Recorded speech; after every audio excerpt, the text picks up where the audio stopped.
Here with Coach Johnson, head football coach. And Coach, 13-21 loss last week against Concordia College. Another game where you're right in it till the end, and you guys give a great fight for the full 60 minutes, but you come up just short. What was some of the things that you took away from Saturday's football game? Well, you know, every game it's a different picture, and we've had some weird deals where we've had 3 games that have been well fought and just great games. Not in my opinion, but I guess fun to watch. Concordia and Bethel, it's always a great contest, and we knew that it was going to be a physical deal, and they made more plays than we did.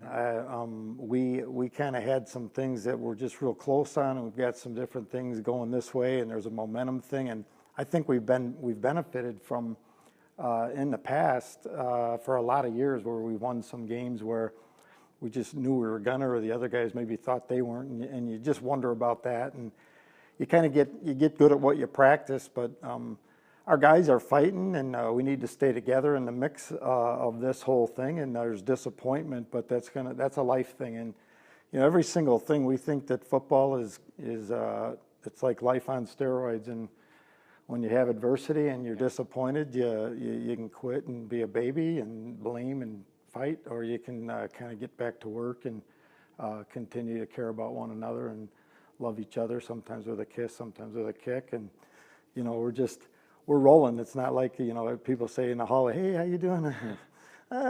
Medium, and I'm usually like, "Yeah, And so it's, our hearts are hurting. I hurt for the guys.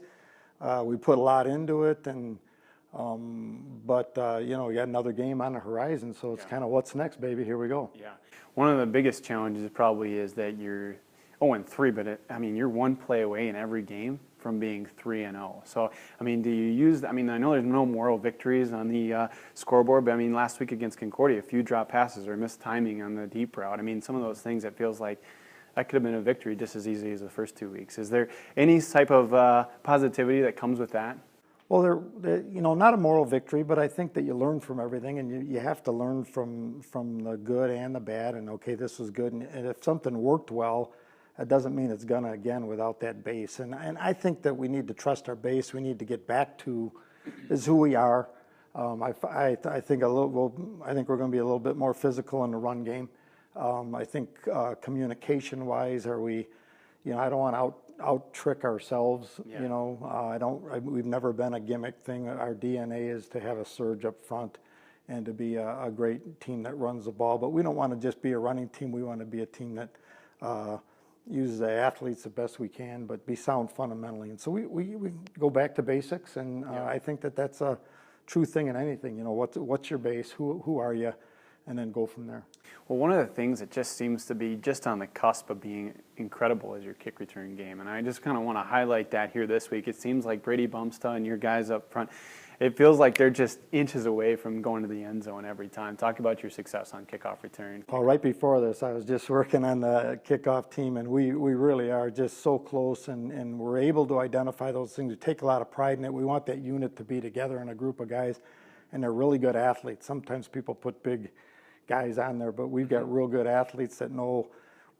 As we understand the deal, where we're gonna crack a seam and we're gonna pop it. And Brady Bumstead he's just full of life, and he's a tough kid, and he's got great speed, and so that's just something that's really a fun deal for our guys, and we take a lot of pride in that, and being precise and being sharp and kind of taking what the other guys give us and then cracking a seam.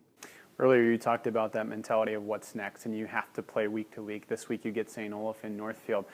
Certainly probably an improved St. Olaf team, and as you've alluded many times on this show, every MIAC competition is a good competition. So talk about what you're expecting this weekend. Oldies they've really improved. They've got a hop in their step. It's fun to watch them on film now, and I think they've struggled a little bit. They have a new turf field, and their old grass was not the best, and it was pretty slow, and so we're looking forward to getting down there and playing the Oldies. It's a good rivalry with us down there, and I really do. They're really improved football team, and we really just need to be Bethel. We need to be who we are and put our stuff out there and play the best we can, and hang with each other and play. We gotta right now, you know, where there's a tendency, and I want to get away from this, is even within me, is like we're kind of working the game. We got to play the game. We got to be who we are, and bam, here we go. And you know, make sure that we understand that the joy is in the journey. Awesome, Coach. 1 p.m. this Saturday against the Oles. Good luck. All right. Can't wait. Thanks, Coach.